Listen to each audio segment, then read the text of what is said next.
خلفائے راشدین حضرت سیدنا عمر فاروق رضی اللہ تعالیٰ عنہ اسلام کی وہ عظیم شخصیت ہیں کہ جن کی اسلام کے لیے روشن خدمت، دلیر اور بہادر، عدل و انصاف پر مبنی فیصلے اور شاندار کردار اور کارناموں سے اسلام کا چہرہ روشن رہا ہے۔ یہ آپ کے دور خلافت کا واقعہ ہے۔ قدیم مصری لوگوں میں ایک عجیب رسم تھی۔ وہ دریائے نیل کو اپنا دیوتا تصور کرتے تھے اور یہ عقیدہ رکھتے تھے کہ یہ دیوتا بھی انسانی قربانی کے بغیر خوش نہیں ہوگا اور پانی نہیں دے گا۔ چنانچہ یہ لوگ ایک خوبصورت نوجوان لڑکی کو دلہن کی طرح تیار کر کے دریائے نیل میں اس کی قربانی دے دیتے تھے، اور ان کے اس عمل سے دریائے نیل بہنے لگتا تھا اور مصری لوگ اس کے پانی سے شوراب ہوتے تھے۔ حضرت عمر فاروق رضی اللہ تعالیٰ عنہ کے دور خلافت میں ایک مرتبہ مصر کا دریائے نیل خشک ہو گیا۔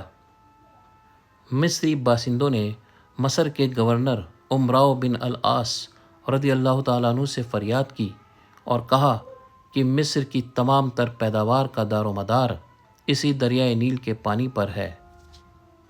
اے امیر، اب تک ہمارا یہ دستور رہا ہے کہ جب کبھی بھی یہ دریا سوکھ جاتا تھا تو ہم لوگ ایک خوبصورت کنواری لڑکی کو اس دریا میں زندہ دفن کر کے دریا کو بھیٹ چڑھایا کرتے تھے۔ اس عمل کے نتیجے میں یہ دریا جاری ہو جایا کرتا تھا۔ اب ہم کیا کریں؟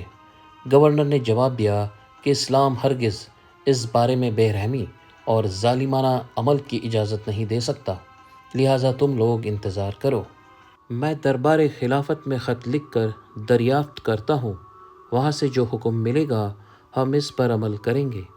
چنانچہ ایک قاصد گورنر کا خط لے کر مدینہ منورہ کے دربار خلافت میں حاضر ہوا۔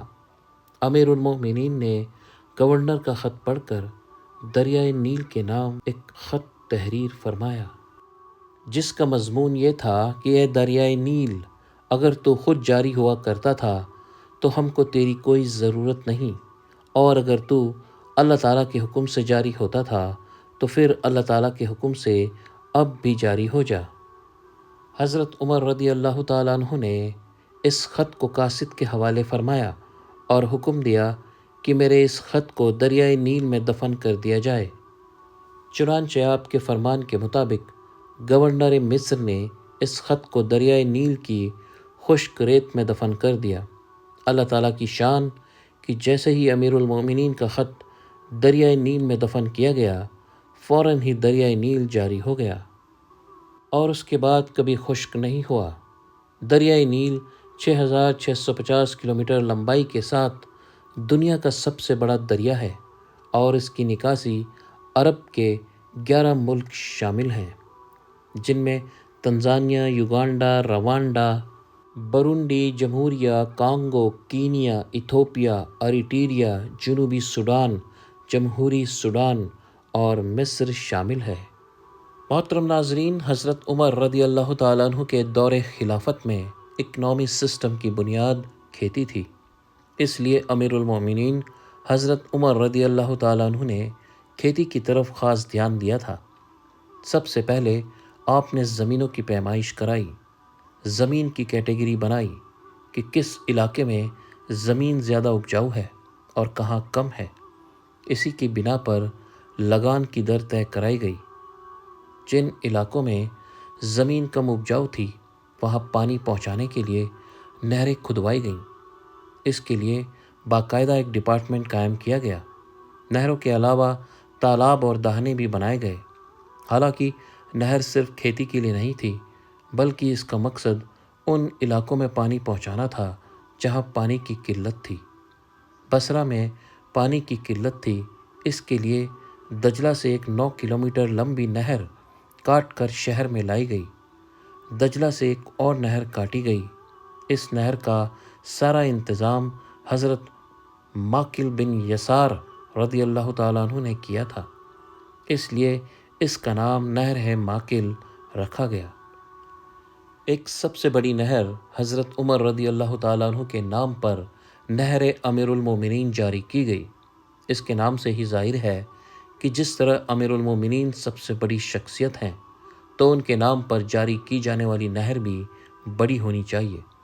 اس نہر کی ضرورت اس وقت پیش آئی جب 18 ہجری میں قحط یعنی سوکھا پڑ گیا تھا اور اناج کی کمی ہو گئی تھی۔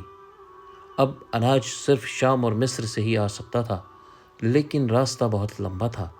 اس لیے حضرت عمر نے مصر کے گورنر حضرت عمر ابن عاص رضی اللہ تعالیٰ عنہ کو نہر جاری کرنے کا حکم دیا۔ حضرت عمر ابن عاص رضی اللہ تعالیٰ عنہ نے امیر المومنین کے حکم کی تعمیل کرتے ہوئے فسطاط یعنی اولڈ قاہرہ سے ایک نہر نکالی اور ریڈ سی میں ملا دی گئی۔ یہ 70 میل لمبی تھی۔ اس طرح مکہ مدینہ کی بندرگاہ جدہ اور مصر کی دوری بہت کم ہو گئی، بلکہ ایک ہی ہو گئے۔ اس زمانے میں روم ساگر اور لال ساگر الگ الگ تھے۔ حضرت عمر بن عاص نے حضرت عمر رضی اللہ تعالیٰ عنہ کو خط لکھا کہ ان دونوں ساگروں کو ملا دیا جائے۔ حضرت عمر نے اجازت نہ دی۔ انہیں اس میں سیاسی خطرہ لگا کہ یونان کے لوگ حاجیوں پر حملہ کر کے ان کو لوٹ لیا کریں گے، اس لیے یہ نہر خود نہ سکی۔